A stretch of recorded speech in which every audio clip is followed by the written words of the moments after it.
might be overstating that, but I think we are on completely opposite sides. On the contrary, I think in a way, we are mirror images, in that you are fighting for your people, I'm fighting for mine. And I've been reading a lot of the things that you've said, and I really can't agree on most of them, but what I really appreciate is that there's a willingness from your part and mine to have a conversation. Certainly. And I think that's incredibly important. In other countries, that would have been impossible. But I think we can do it here in the United States in a very civilized way, and nothing happens. I'm not sure the United States is the only place where this is possible. Oh, no, of course. In any European country, it would probably be possible. Maybe not in Mexico. I engage in speech. And yes, it's part of the long Anglo-Saxon tradition of thinking that free speech and the contest of ideas, the truth will emerge. It goes back to John Stuart Mill. Well, I think the people that are standing here will agree with me of a place like America some of the things that you've been saying and continue to say and spewing hate speech.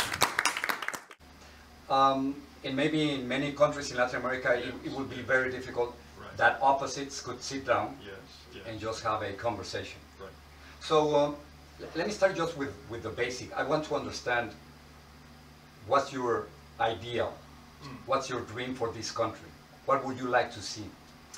I think every nation is happiest when its people are homogeneous. In the United States, we're told over and over again that diversity is a strength. Diversity is not a strength. It's a source of conflict. I think it's a strength. Then why is Mexico not inviting Haitians and Guatemalans and Vietnamese into Mexico to make it more diverse? No. Mexico wishes to remain Mexican. And God bless Mexico for that. I would wish that America remained America. America of the 1950s or 60s, or the 1860s for that matter. Well, America now means diversity. America means Asians, America means African Americans, Latinos, and non-Hispanic whites. That is very recent, very recent. As you know, until 1965, we had an immigration policy that was designed specifically to keep the United States majority white. And that was a perfect immigration policy in my view. In fact, your country, Mexico, in part of your basic also American, by the way. I know you have a dual nationality, but I somehow suspect that you think of yourself as more Mexican than American. No, I think of myself as Mexican-American. Mexican-American. Yes. You were telling me about your vision of America. Yes, I think that homogeneous countries are happier countries. All around the world, wherever you look, if you see conflict, people diligently slitting each other's throats, whether it's in the Middle East, whether it's in Africa, it's because of diversity. People who are different from each other trying to share the same territories. And look here in the United States. We have had the civil rights movement of 50 years ago, and blacks are still rioting. When Mexicans and other immigrants come to this country, they create enclaves. They don't get along with blacks either. There's always this tension of, do we have enough representation? Do we have enough? You don't agree? All of the major conflicts in the United States are really based on diversity. Diversity of ethnicity, of language, of religion, but primarily of race. So what would you like to see? Would you like to see a white country? I think most whites very clearly prefer to live in a majority white neighborhood. And I know that's the case because I see what they do when the neighborhood becomes majority non-white. They move away. They would never admit that they prefer a white society because they've been browbeaten into thinking that it's wrong to say that. But that's the way they feel in their bones, and I know that because I see what they do. So what would you want to do? So if you want to live in a white-only country? Not necessarily white only, but a country that is clearly based on a European model in which whites will basically remain the overwhelming majority in perpetuity. Okay, how do you achieve that? Well, that's an excellent question. We were about to do that. Up until 1965, we did have a country of that kind. I can tell you how to lose that country. You lose that country, of course, by abolishing the kind of immigration policy that was maintaining a white United States and letting in people from all over the world. You lose that when you browbeat and hypnotize into Americans thinking that diversity is a wonderful thing. You lose that when you have them chanting, white Americans chanting that it'll be great to be a minority. But that changed in 1965. I do agree that that Immigration Act was one of the most important. Oh, maybe the most important law in the history of the United States. I think we can agree on that. Yes, now, and that has changed the country. Right. Now, I want to change it back. How? Well, Donald Trump has got some first good steps in mind. He wants to make sure no more illegal immigrants come into the country, and he wants to make sure that all illegal immigrants here go back. He wants to end birthright citizenship. He wants to put at least a temporary ban on Muslim immigration. Those are all excellent first steps.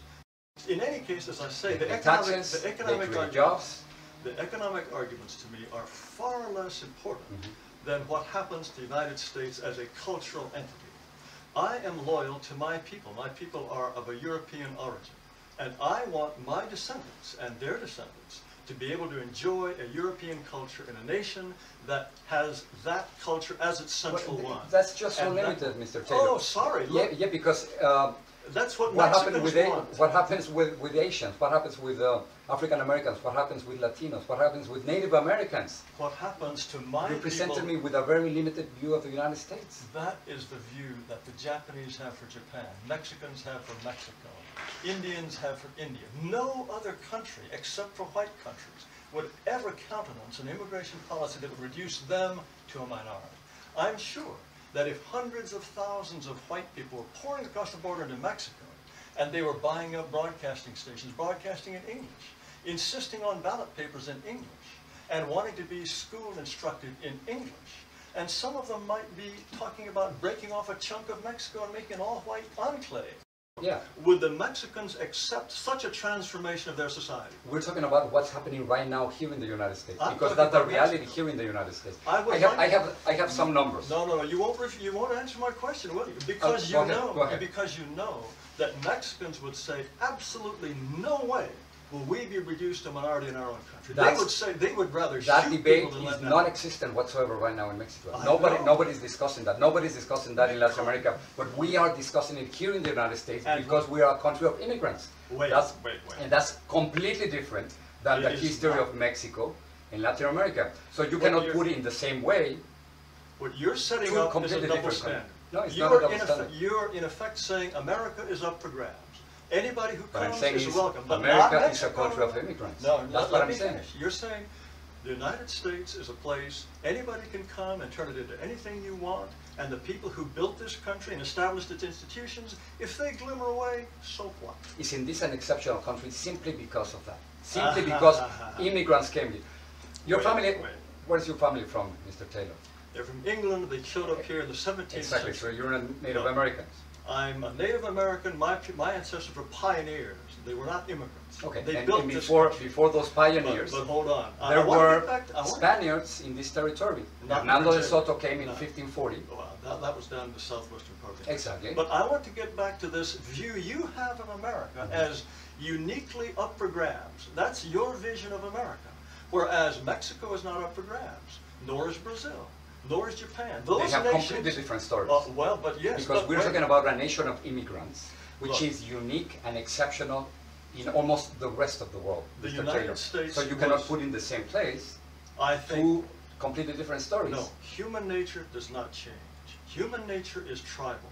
You are saying that the United States and only the United States does not. Not only the United States. There are other countries with a lot of immigrants. Australia, you see what's happening. Exactly. All these white countries. You say they must become multicultural. They may not preserve their ethnic heritage. You're saying that they have to open themselves to the entire world. It's not that they must. That's the reality. Let me ask you something. And I'm saying that 1965 was a mistake. For the vast majority of the saying it was a great success, one of the most important measures ever taken in this country. Because people like you could come and outnumber me. That's why you think it's a success, don't you? Let me. No. Could you answer that question? Because people like me will become minorities. No, precisely. I want to show you the numbers that I have on that. You are promoting a process that will reduce my people to a minority. You approve of increased Hispanic power. You have said we are 17% of the population, but we have only 3 senators. Who's we? We as Hispanics. Latinos, Latinos. You want more power for Latinos. That comes at the expense of my people's power. But why do you want to take away my power? You're talking about my people as if you were completely separated from me. Why do you want to take away my power? Why do you want to reduce my people to a minority? I'm not reducing your power. What's happening is that... Of course you are. Of course not. What's happening is that because you're thinking of Americans as completely separated, as if white Americans were separated from Latinos, and from African Americans and Asians, and you're wrong on that, Mr. Taylor. No. Taking the time to say hello to me. And it puts a real challenge on groups like the Culinary Union and everyone else invested in mobilizing and organizing in the Latino community. If you break our laws by entering this country without permission and give birth to a child, we reward that child with U.S. citizenship. We are, what the Declaration of Independence is just beautiful. 1776, all men are created equal. Aren't we equal, Mr. Taylor? We are equal in all sorts of ways. We're equal before the law, but we are also unequal in 1,000 different ways. But you keep running away. But we're both Americans, aren't we? You keep running away from my question. No, go ahead. Yes. You say that we are all the same, and Yes. yet you talk about we are 17%, and we have only 3 senators. You're talking about Latinos. Blacks When speak, I'm talking no, about no, no. Latinos, yes. Blacks speak in exactly the same terms. They think of themselves as black first, and then American. No. Many Latinos think of themselves as Hispanic, Latino first. I'm just In pointing fact, out a if you- reality about a minority in this country in which you are 17% of the population, Right. and we only have 3 senators. So therefore, we don't have the political representation that we deserve. And you want more and more and more. Of don't course, because we only How have 3 much? senators. How much political? At this point, 14 senators. I see. You'd be satisfied with 14. And 50 years from now, how many would you like? Let's talk about 50 years from now. Yes. These are the numbers that I have. All right. And I think maybe we can agree on the Census Bureau. In 2044, Yes. white non-Hispanics Become a minority. will become a minority. Right. 24. Is that what you're afraid of? I think every white person in his bones thinks this is a terrible thing. They will never dare say I think so. it is just but they think it's a fantastic terrible- about Yes, it's, multiculturalism. here. Mr. Ramos, it's fantastic for you, for my people to lose power and become a minority. That's fantastic for you. How does it feel for Because me? it is our country, Mr. Our Taylor. country, our It is our country. Don't you And- think it is our country? And if the people who built this country and established its institutions and established its culture become elbowed off the stage of history, you think that's wonderful. No, I think we are sharing We are sharing. the history. We are sharing I the don't- power. this We are is- sharing the territory. It is our Yes. country. Don't you think we both have the same rights in this country? I think that you are, as I say, fighting for the rights for your people. The people that you consider we, Latinos, Hispanics. You want more power, more numbers, The more influence first we them. for me is Americans. The first we. All right, I'll take your word for it. But I think somehow that if the first we for you was America, you would not be constantly fighting for Latinos. That is Because your that's mission a in life. minority. That's a minority. That's underrepresented politically, Then, well, and that they yes. do deserve the political representation that their numbers are showing. How about Haitians? Do you fight for them? Are they adequately represented? How I about fight Dominicans? for How all about minorities. I fight for all minorities equally. All right, Yeah. all right. So- But so let me- it's only the majority that's your enemy. No, Only the majority you want to I pull don't. down. It's really interesting. I don't think non-Hispanic whites are my enemy. Of course not. We But- are all Americans, aren't we? But you're clearly constantly taking sides. You say you're fighting for all minorities. You say that means you Of fight course. for everyone but white America. No. What I'm saying is that those minorities that are being discriminated, that don't have enough power, Right. that don't have enough political representation, I think we should fight for them. Okay, and as long as white people are a majority, you will continue to fight against us and take our power, take It's not our against numbers, you, take our Mr. Taylor, influences. and it's not against whites. Objectively, It it is is against the majority. The majority is white, and you want to systematically take away the white majority's power. Do you think that because you are white, you are superior to No. African Americans? No, not at all. Or that But you are superior to Latinos? No. Or Asians? No, I think Then? that all people have the right to pursue their own destiny. The United States was established as a European country. In 1790, the very first immigration law, naturalization law, allowed only free white people of good character to become Americans. Because the founding fathers, despite this nonsense in the Declaration about anybody being anyone, the white It's people... not nonsense, No, it's the no. most beautiful phrase in the Declaration of Independence. First of all, it's not true by any stretch of the imagination. But in any case, Excuse the me, white you people, don't the white think people... we are all created equal? No, I think all You- people are profoundly You unequal. don't think we are equal? We are You don't equal think in that you are exactly the same as an African American?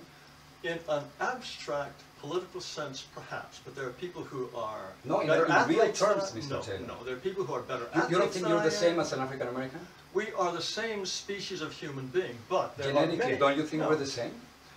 We are the same species, but name a single But person wait, who is because equal you to don't want to in say any respect. you don't want to say that you are the same as an African American. How come? I'm the same species, but look, the point is, And then you have exactly the same rights. no human beings are identically equal. But let's set that aside. The whole No, idea, because that's the basic, that's the essence of this discussion. No, that you it's might not. think that you are better than African Americans or Latinos or Asians. I'm not saying better at all. I'm saying we build different societies. And when the United States was established, the idea was that only free white persons of good character could be admitted to this country as citizens.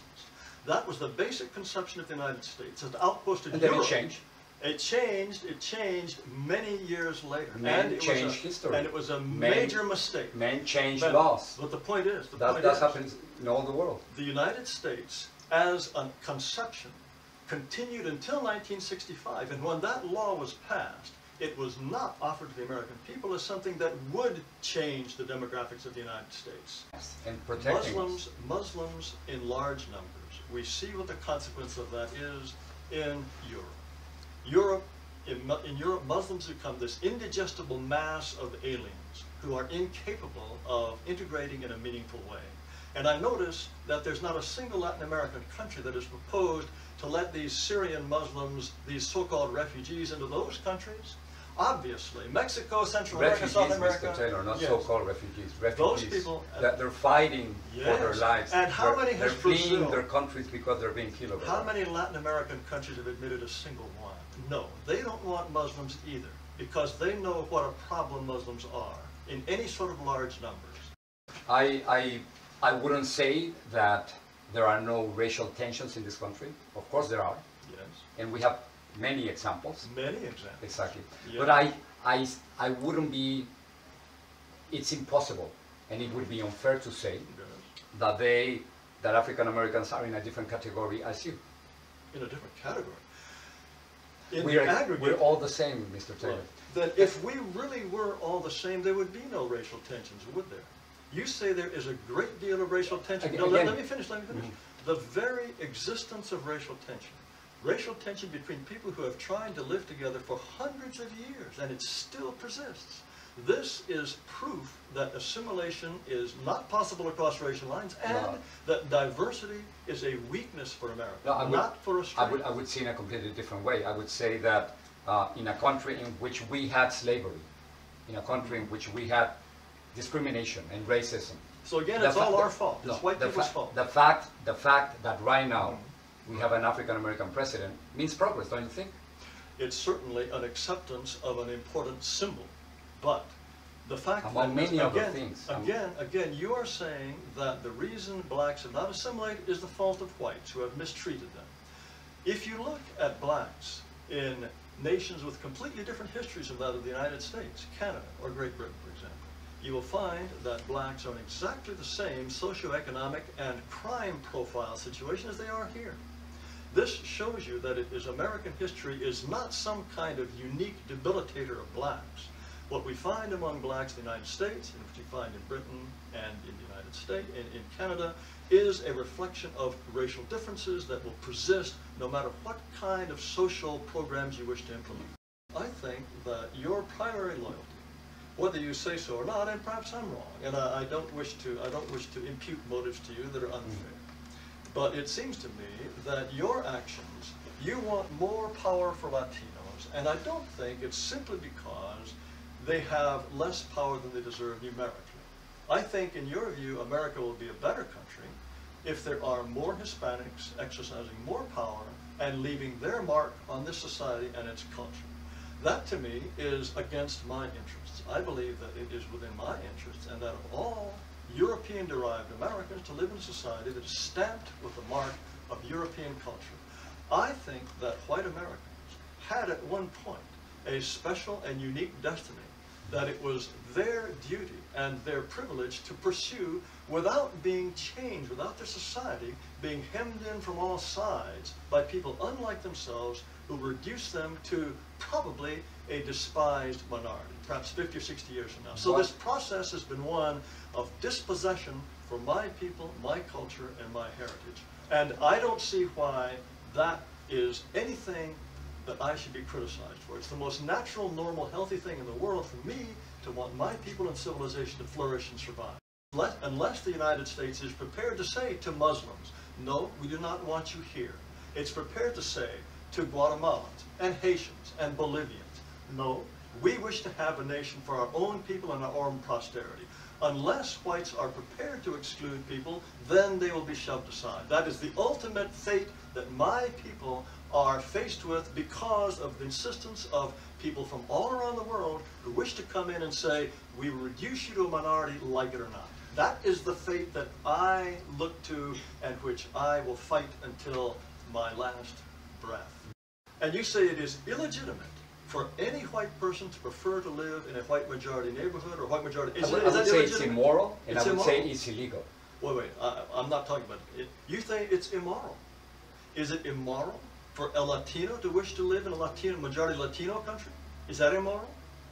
It is immoral if you exclude others, yes.